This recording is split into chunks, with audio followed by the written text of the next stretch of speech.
दोस्तों अस्सलाम वालेकुम। दोस्तों हम आपके लिए आज लेके आए हैं बीफ चपली कबाब की ज़बरदस्त किस्म की रेसिपी। ये रेसिपी जिस तरह आप जानते हैं कि खैबर पख्तूनख्वा की वो डिश है जो पूरी दुनिया में बहुत ही मकबूल है। आप इस रेसिपी को बनाएं और इन्जॉय करें। आपको बाज़ार से बहुत ही आला और बहुत ही ज़बरदस्त जायका आएगा।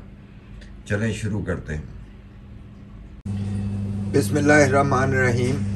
बीफ चप्पल कबाब के लिए हमने सबसे पहले 10 किलो बीफ का कीमा लिया और उसके बाद 3 किलो फैट लिया।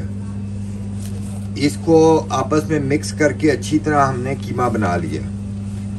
अब इसके अंदर हम बाकी चीज़ें शामिल करेंगे। इसमें प्याज जाएगा 3 किलो और ये प्याज का अच्छी तरह मलमल में किसी कपड़े में लपेट के इसका पानी निकाल देना।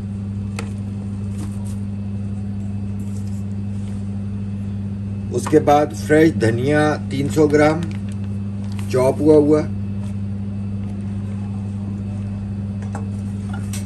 ग्रीन हरी मिर्च 350 ग्राम ये भी चॉप हुई, टमाटर 3 किलो चॉप करके इसका भी अगर कोई ज़्यादा पानी हो तो निकाल दें, वरना ऐसे टमाटर लें कि जो बहुत ज़्यादा पानी ना हो। अब इस पे इमली का पल्प डालना है 10 टेबल स्पून। ये इमली का पल्प बना हुआ है, ये 10 टेबल स्पून पल्प जाएगा। लाल मिर्च पाउडर जाएगी 10 टेबल स्पून। कुटी हुई लाल मिर्च जाएगी 30 टेबल स्पून।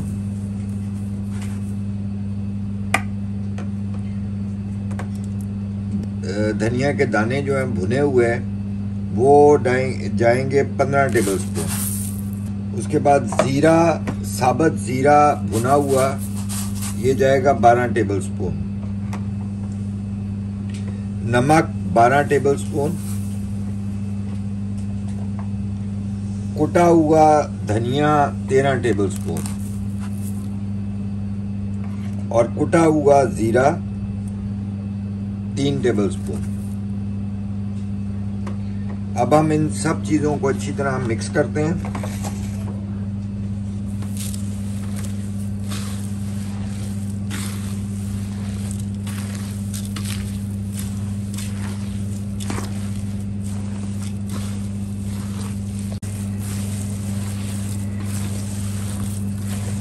अब आप देख रहे हैं कि कीमा अच्छी तरह तमाम स्पाइसेस, टमाटर, प्याज, हर चीज़, मसाले जो हैं वो अच्छी तरह मिक्स हो गए हैं। अब हम कबाब की तैयारी शुरू करते हैं। बिस्मिल्लाहिर्रहमानिर्रहीम। अब हम चपली कबाब बनाने लगे हैं। हम लोग जो चपली कबाब का साइज़ रखते हैं वो छोटा रखते हैं, छोटे छोटे कबाब बनाते हैं। तो ये हम तकरीबन एवरेज वेट जो होता है वो 80 ग्राम होता है। आप घर में चाहें तो आप 200 ग्राम का बड़ा कबाब या 150 ग्राम का, जितना भी आप पसंद करें उस हिसाब से आप बना लें।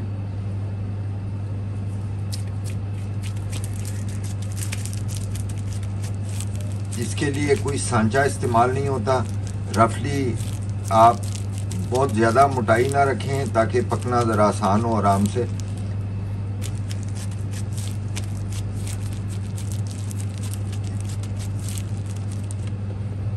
अब ये हम साथ साथ उसके बीच में सुराख करते जाएंगे और फिर ये टमाटो के, छोटे टमाटो के स्लाइसेस हैं वो एक एक स्लाइस हम बीच में चिपकाते जाएंगे उसके। ये सुराख बड़ा ज़रूरी है क्योंकि ये चपली कबाब को पकने में, सेंटर से पकने में बड़ी हेल्प करता है।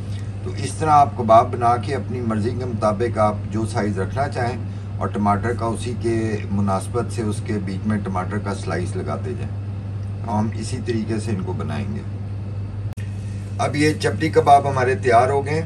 इन चपली कबाबों को अगर आप चाहें तो इनको आप फ्रीज़ भी कर सकते हैं और अगर आप चाहें तो उसी वक्त फ्रेश इस्तेमाल कर लें। फ्रीज़ कर दें आप इनको तो आराम से आप इनको 3-4 महीने बड़े मज़े से रख सकते हैं। तो ये बेहतरीन चपली कबाब तैयार है। अब इनको हम बना के चेक करते हैं। बिस्मिल्लाहिर्रहमानिर्रहीम। अब हम कबाब फ्राई कर रहे हैं। फ्राई करने के लिए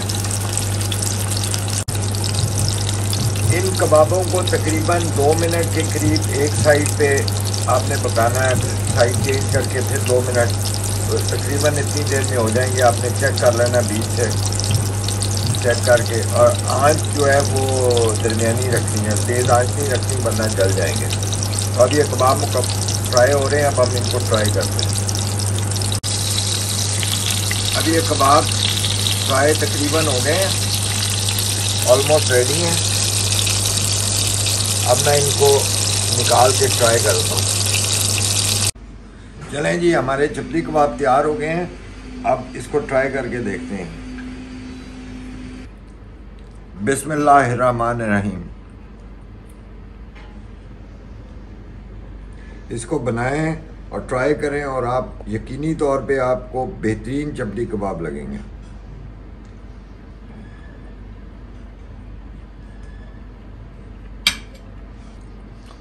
मज़ा ही आ गया। अपने घर वालों का, अपनी फैमिली का बहुत बहुत ख्याल करें। Take care. खुदा हाफिज़।